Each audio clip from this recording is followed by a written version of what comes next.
Good morning, everyone. Onegashimasu. Good evening to those of you that are far away. This morning we'll have a lesson about Fudoshin. True Fudoshin is not an unmoving mind, but the condition that becomes infinitely close to the still state, but is never still. In other words, a calm state arises from infinite movement. By absorbing all things into this movement, that becomes infinitely smaller and smaller. We can experience Fudoshin. This state does not fluctuate, even if 10,000 mountains collapse around us.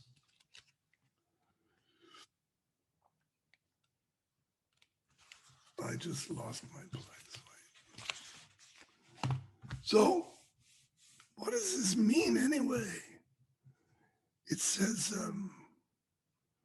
a calm state arises only from infinite movement. Movement of what? What do you say? What is it that he's talking about is moving so fast? He says Fudoshin is not an unmoving mind, but we do say it's immovable mind. Like Fudoshin literally means immovable mind, shin. Like Fudo Tai means immovable body, like in key test. And only immovable body and movable mind exists only in a very, very calm state. Then Toy-sensei tells us here, calm state means something is moving very, very rapidly. What is that something that is moving rapidly? We can say mind is moving very rapidly. It says it's not an unmoving mind, of course. It's an immovable mind. Only what mind is moving very, very rapidly is it immovable. So what does this mean? Think of it like a vibration. When our vibration is quite slow, it means we're depressed, we're feeling lethargic, we're lazy, you know the feeling. And when we're in that kind of a state of mind, uh, we tend to worry about things and doubt things, and we're touchy and bad mood, argumentative. Don't bother me now. So this kind of negative uh, mind state just means our vibration is very, very slow. Now, I'm not talking about cause and effect here, whether the slow vibration causes the mind state or the mind state causes slow vibration. Beside the point. It's important to understand that don't you all have the experience that when you're feeling very calm, we don't tend to think about stuff so much. It's like we don't need to worry or be concerned. In other words, calmness is a state where we tend to, you could say we tend to move beyond the petty worries of daily life. So we tend to not take those with us into a very calm state. Now, maybe you can say, again, cause and effect is are you not worried because you experience Fudoshin, you're in a very calm state? Or are you in a calm state because you're not worried? Don't worry about that. Doi-sensei would say, just keep one point. In other words, just keep calm. So there's two problems with that. So one is we have trouble getting into this calm state because we resist. And the other problem is we get trouble getting into this calm state because we try. We try to get into it. So resisting it, trying to get into it, same result. We don't go there. And resisting, we resist because we don't feel yet able to let go of our small self. Our small self structure is made of worries, doubts, negative mind states, depressions, concerns, busyness, confusion, ignorance. So these things are all made of things that are very important to us. These are made of thoughts, thought structures, needs, desires that are very important to us. And so extremely difficult to let go of. So when we have these states, we resist leaving them behind. That means we resist going into an area of mind where the vibration is so rapid that those things fall away. And the result is an experience of very deep calmness, which also sometimes is called emptiness. Empty of what? Empty of the petty, everyday concerns, among other things. And the other side I spoke of is trying. When we try to get into this state,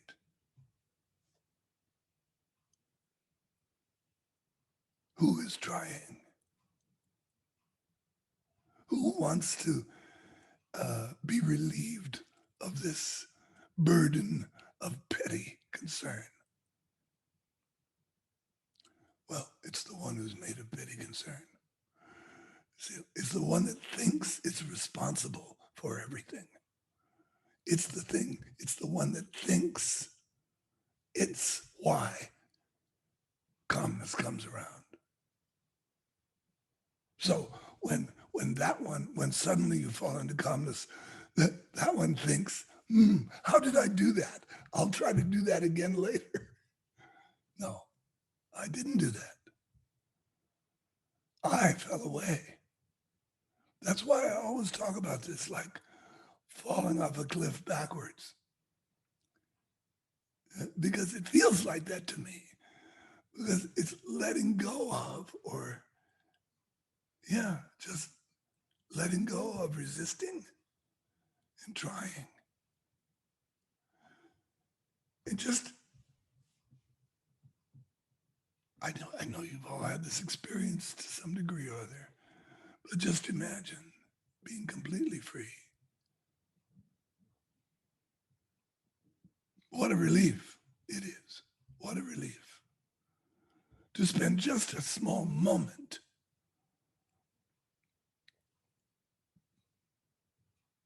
free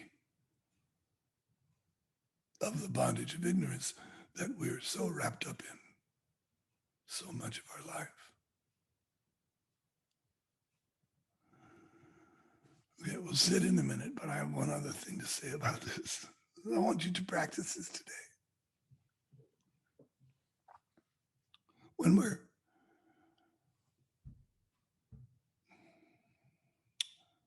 progressing through our levels of development in practice, we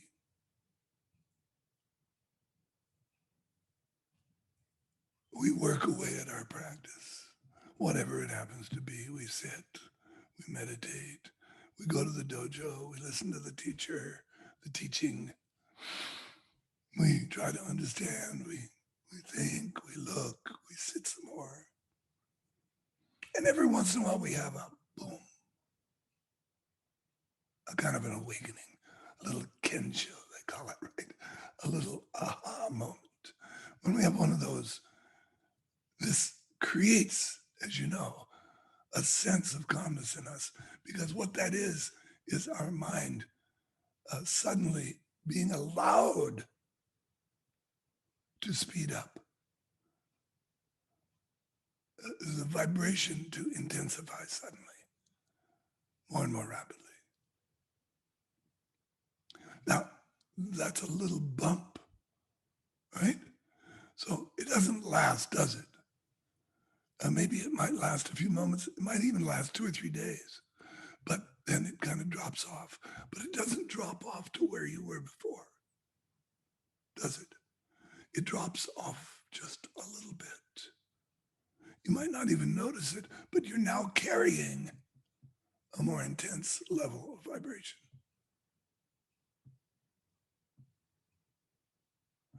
That's why this takes years and years and years, folks. Because we go up by bump, by bump, by bump, by bump, by bump. Suzuki Sensei used to say, 5, 7, 10 years, fellas. That's that's how these bumps come. It's not every day. In the beginning, we can also have an experience where I had an experience once. I happened to weigh myself before somebody's chatting with me. Yes. I happened to weigh myself before sitting and after sitting. I lost 4 pounds in about 4 hours. Now, granted, that's just sweat. Mostly just water came off. But that was because I sat even though I was trying and resisting. So I was making a great effort in those days. And I did it year after year. I used to sweat a lot while I was sitting. It used to be very intense. Now it's not intense at all. Not like that. It's much more intense in terms of the level of calmness, the Fudoshin. But so we become used to, that's all I'm saying. Over a period of time, your mind body that's what we're doing. When we do all the sitting, we're preparing the vessel, let's say. We're preparing our mind body to be able to accept this level of intensity without resisting it or without trying to do anything with it, without looking for any reward or any result. We just bathe in the intense vibration of calmness.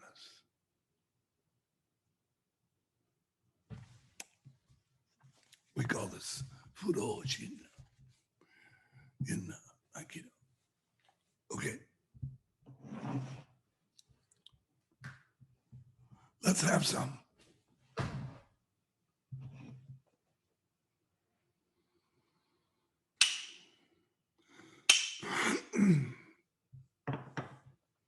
Okay.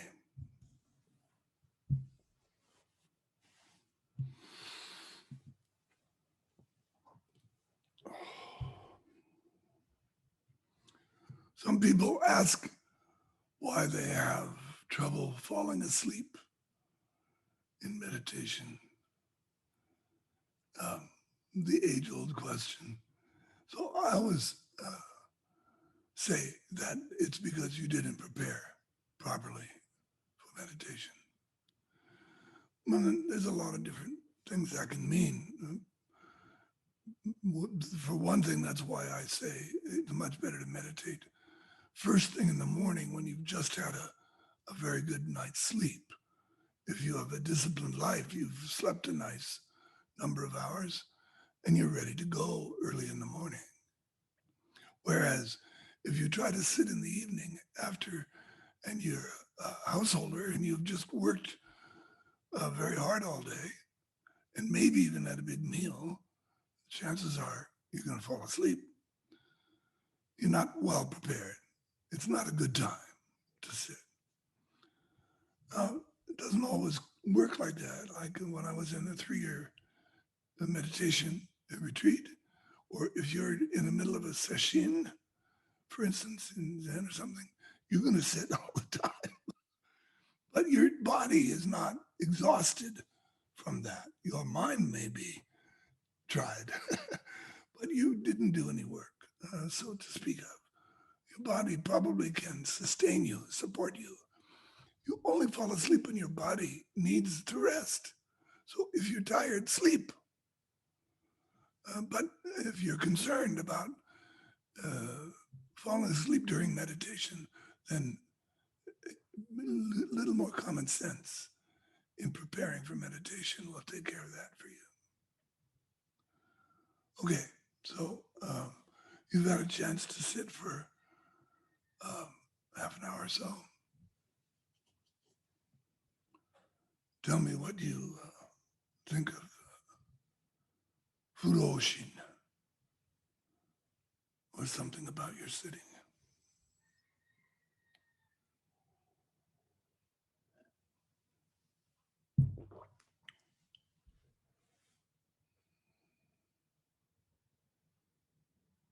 Johnny Jackson.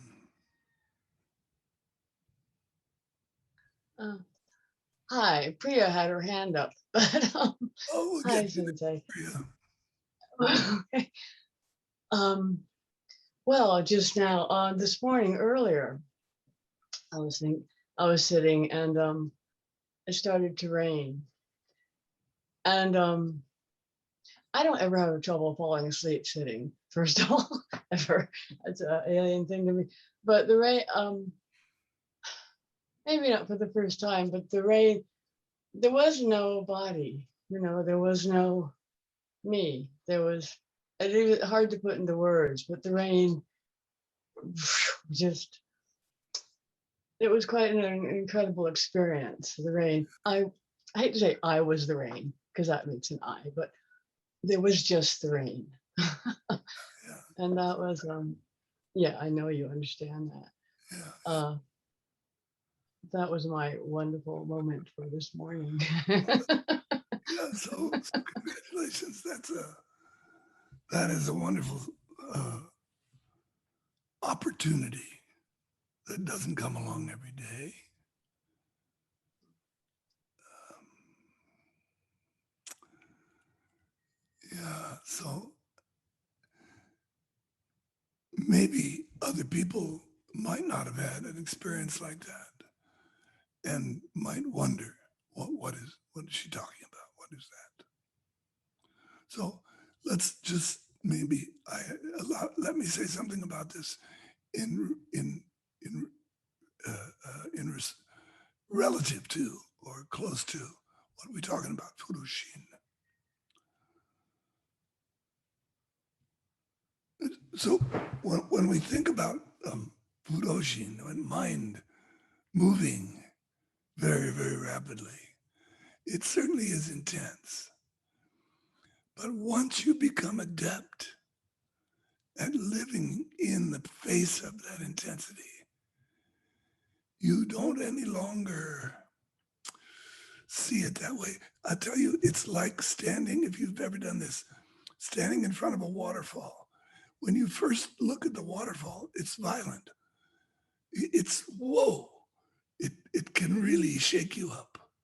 But if you stay and just gaze at the movement of the water, at some point there's no more movement. There's just, well, it's not that it's not moving. Of course, you can tell it's moving, but it, your mind state changes, then the physical state changes, or your perception of the physical state changes. And why is this important?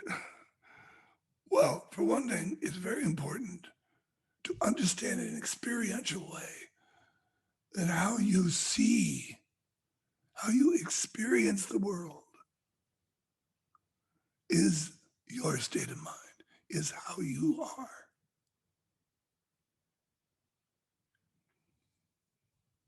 And even though you might intellectually understand this, might be difficult for really live according to that.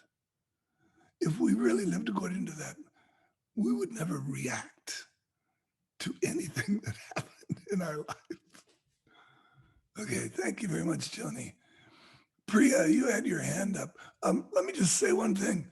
When we're doing a recording like this, it's being recorded. I cannot look at, I can only have speaker view. Because if I put on gallery view, then the recording, the video will just be of the whole gallery. So I can't do that. So that means if you raise your hand, I probably won't see you because I only have 5 people across the top. And then right now, Joni is here because she was speaking. So now, Priya, when you start speaking, you'll be on the video. Thank you, Sensei. You Yes. said Fudoshin was also like Kakudaiho. And I felt that today more so than ever during that part of the meditation. I felt that when you rang the bell, it was similar to that immovable mind that you're talking about, that the energy of the bell, the sound of the bell resonated and just kept going out farther and farther and expanding more and more and more until there was no more sound. And then you would say shuchu ho, and then we that's when we would come back to that, to the one point.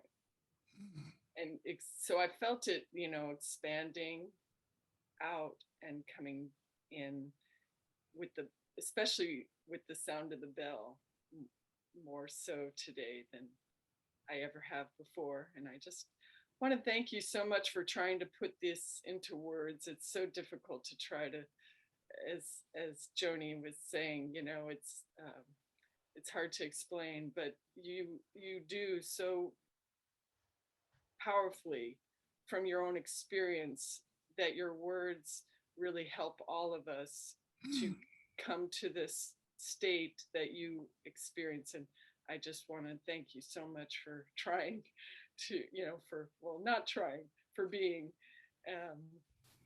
Thank you, Priya. Thank you. I was talking about standing and looking at a waterfall. So this reminds me of what you just said. So remember, Toy Sensei says that Kakudaiho and Shujuho is the same. Of course, relatively speaking, we understand that Kakudaiho means expansion and Shujuho means concentration.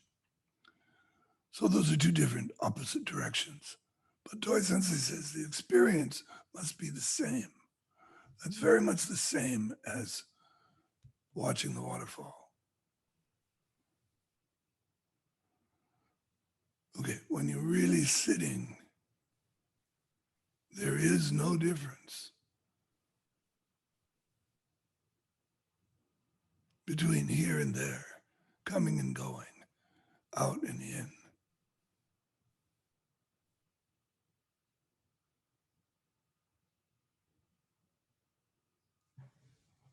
This is very important for our practice.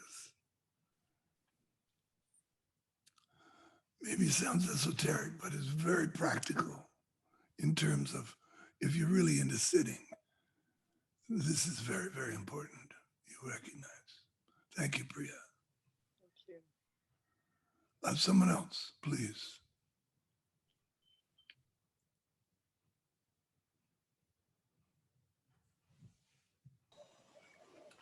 Morning, Sensei. Good morning, Carlos. ¿Cómo está? How are you? Yeah, well, very good. Hello, everyone. Yeah, this business of trying to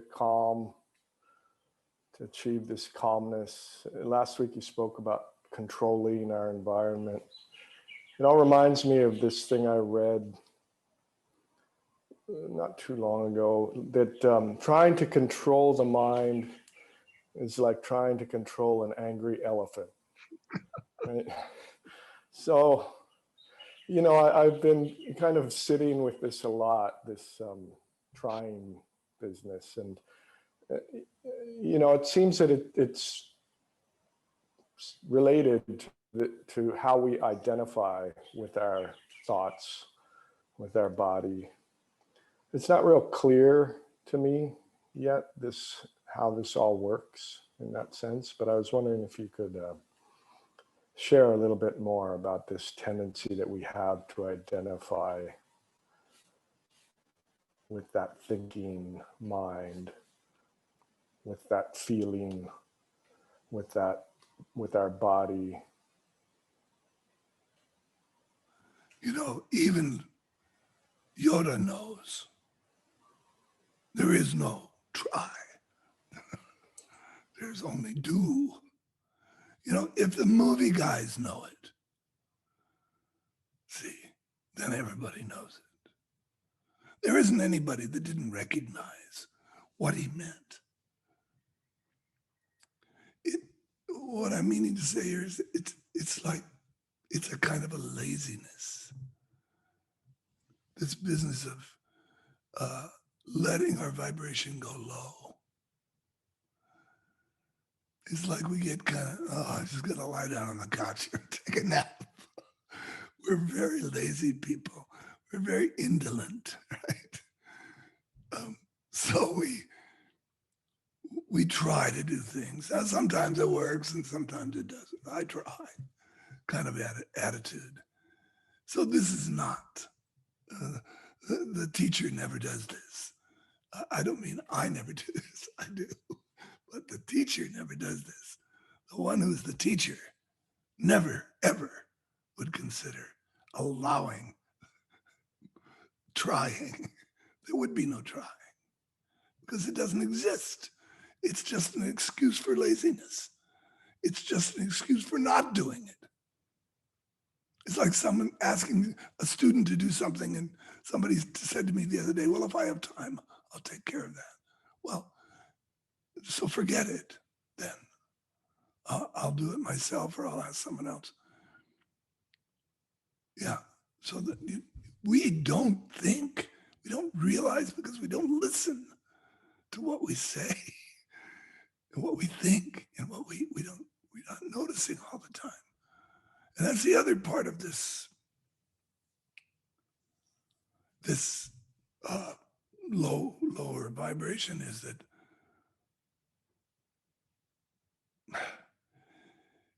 it works both ways. We use it as an excuse, like, oh, I'm not feeling kind of down today. I'm feeling like I'm gonna be a little laid back today, or I'm feeling a little, depressed, or confused or indolent.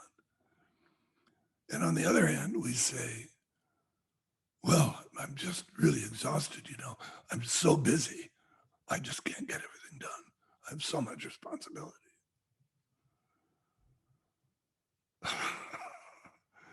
This is very self-serving in a kind of a negative way. So maturity, learning to almost said maintain ourselves, but learning to be human, be responsible for being, receiving the gift of this body and mind and being here. Maturity means accepting this and yeah, being here in it.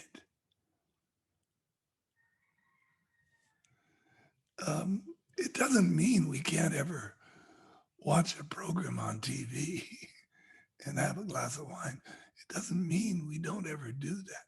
I told somebody the other day, so Suzuki Sensei was, can I tell you this? It's a little late, but so Suzuki Sensei said, somebody asked me Friday night, I think, Tracy, about Suzuki Sensei, and I called him a master. I often call him a master because I experienced what he did as mastery, meaning he was mature in everything he did, no matter what it was. He was never trying to do anything. He just did it all the time. And when he was my age, older, he didn't teach anymore. I taught at the dojo. But I would still go see him 2 or 3 times a week up at his house in Wailuku. He's right near the dojo. And sometimes I go in the morning, sometimes in the afternoon. But he was always doing the same thing. He was in his recliner with his feet up, watching samurai movies on the television. Morning, noon, night, whenever I went. And he was happy to see me, but he wouldn't turn it off. He would turn and look at me to answer me, but he wouldn't turn it off while I was there.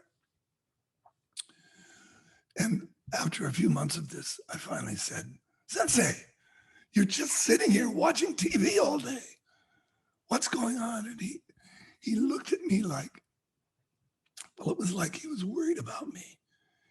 You know, he looked at me and he said, well, what do you think I should do? What do you think I should do? And I was floored. Of course, I had nothing to say. I was so out of line. I'd so insulted myself, see,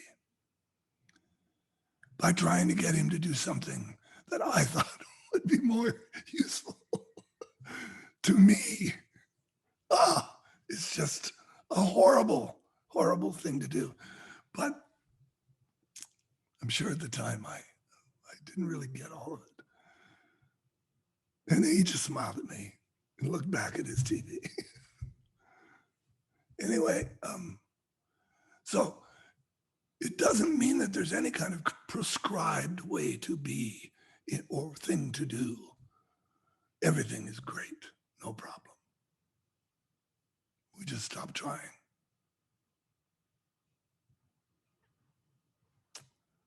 Okay.